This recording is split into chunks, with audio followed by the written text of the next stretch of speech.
बात काफ़ी देर से कर रहे हैं डिस्ट्रीब्यूटर की। हम एक वर्ड बोलते जा रहे हैं, डिस्ट्रीब्यूटर डिस्ट्रीब्यूटर।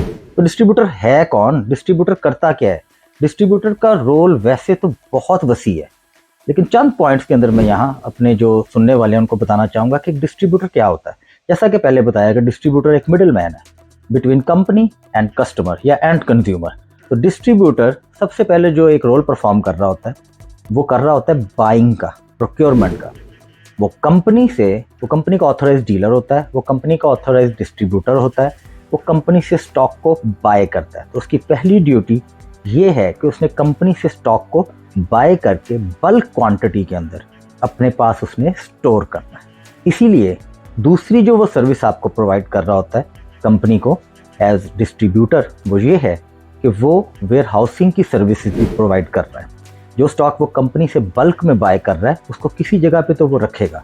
उस मकसद के लिए उसको बहुत बड़े हॉल्स की ज़रूरत है या उसको लोकेशन कोई ऐसी वेयर हाउसिंग की ज़रूरत है जहाँ पे उस स्टॉक को बिल्ड करे और डेली बेसिस के ऊपर स्टॉक को डिस्पैच कर सके।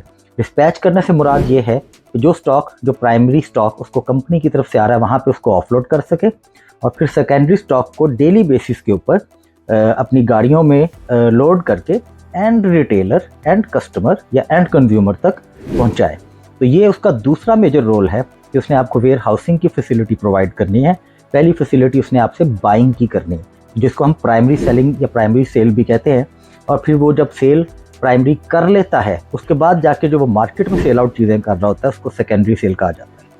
तीसरी इंपॉर्टेंट सर्विस जो डिस्ट्रीब्यूटर प्रोवाइड कर रहा होता है, कंपनी जिस डिस्ट्रीब्यूटर को हायर करती है, वो है ट्रांसपोर्टेशन की सर्विस। गाड़ियों को हायर करना, व्हीकल्स को हायर करके उनको मार्केट में भेजना, सेल्समैन को हायर करना, सेल्स पर्सन्स को हायर करना, लोडर्स को हायर करना और इस बात को यकीनी बनाना कि डेली बेसिस पे जो क्वांटिटी मार्केट में जा रही है क्या वो पहुंच गई है।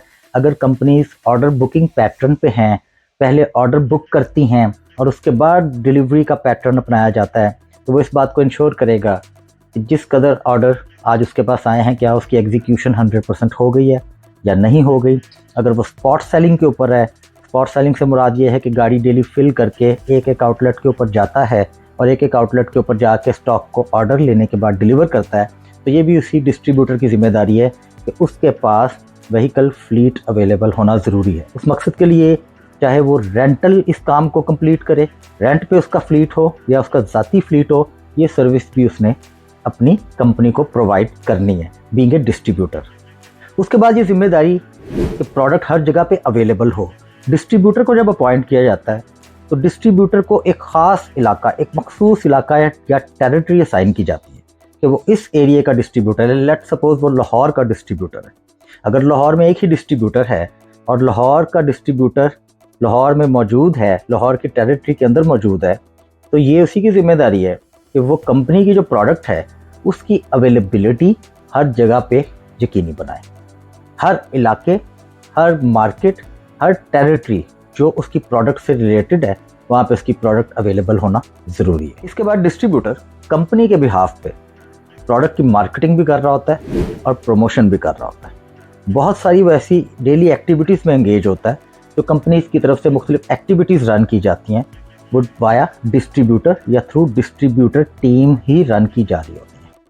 लेट्स सपोज अगर कहीं पे ब्रांडिंग है, कहीं पे स्टॉक डिलीवर करके एक ब्रांडिंग का एलिमेंट आपने परफॉर्म करना है, तो वो भी डिस्ट्रीब्यूटर के थ्रू ही होगा। लेकिन क्योंकि अगर स्टॉक ही अवेलेबल नहीं, जो डिस्ट्रीब्यूटर ने स्टॉक आपकी एक आउटलेट तक पहुंचाना है, तो वहाँ पे कंपनी ब्रांडिंग नहीं कर सकती। तो डिस्ट्रीब्यूटर डायरेक्टली और इनडायरेक्टली मार्केटिंग प्रमोशंस के अंदर भी शामिल होता है। तो ये उसकी एक जिम्मेदारी है, ये उसका एक रोल है। उसके बाद जो डिस्ट्रीब्यूटर का मेजर जो कंट्रीब्यूशन है जो वो कर रहा होता है, वो क्रेडिट फैसिलिटी प्रोवाइड कर रहा होता है। वो अपने बिहाफ पे क्रेडिट फैसिलिटी मार्केट में दे रहा होता है। प्रोडक्ट कंपनी की है, कंपनी ने उसको स्टॉक दिया कैश पे, उसने वो स्टॉक उठाया और आगे मल्टीपल रिटेलर्स, होलसेलर, की अकाउंट्स, लोकल मॉडर्न ट्रेड या ब्ला ब्ला जो भी उसके कस्टमर हैं उनको वो स्टॉक प्रोवाइड करता है। अब वो सारे कस्टमर एक जैसे नहीं हैं।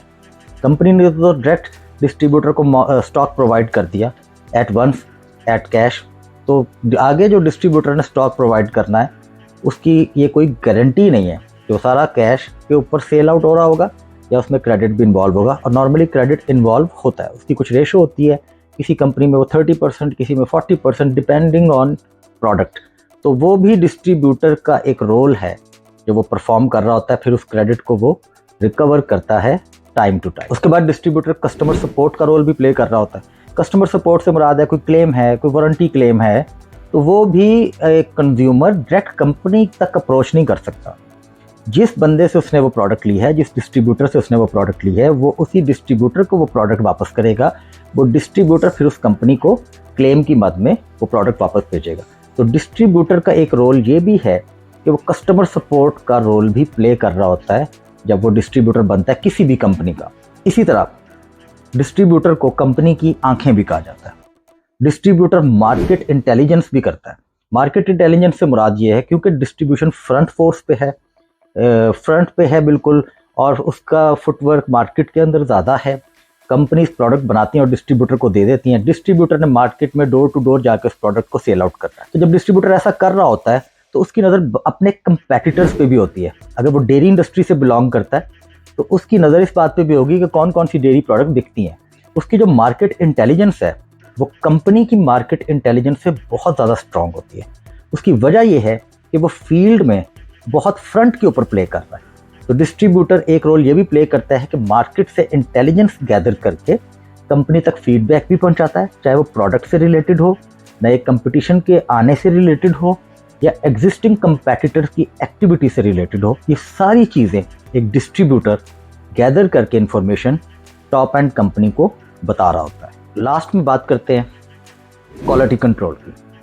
अगर एक डिस्ट्रीब्यूटर अपॉइंट हो गया, कंपनी ने उसको अपनी प्रोडक्ट दे दी है, तो उसके बाद उस कंपनी की प्रोडक्ट की क्वालिटी को इंश्योर करना भी डिस्ट्रीब्यूटर का काम है। प्रोडक्ट हैंडलिंग बहुत सारी कंपनीज में बहुत सेंसिटिव होती है।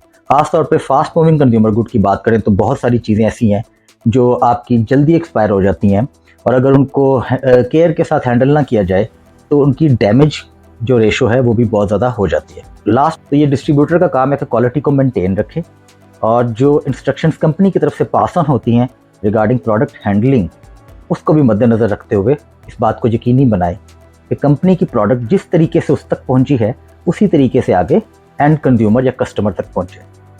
ये तो थी एक छोटी सी इन्फॉर्मेशन जो आपको डायरेक्ट और इनडायरेक्ट बिजनेस मॉडल के बारे में बताई, डिस्ट्रीब्यूटर के बारे में कुछ थोड़ा बहुत बताया। अब मुझे इजाज़त दीजिए। उम्मीद करता हूँ आपको ये इन्फॉर्मेशन पसंद आई होगी। अल्लाह हाफिज़।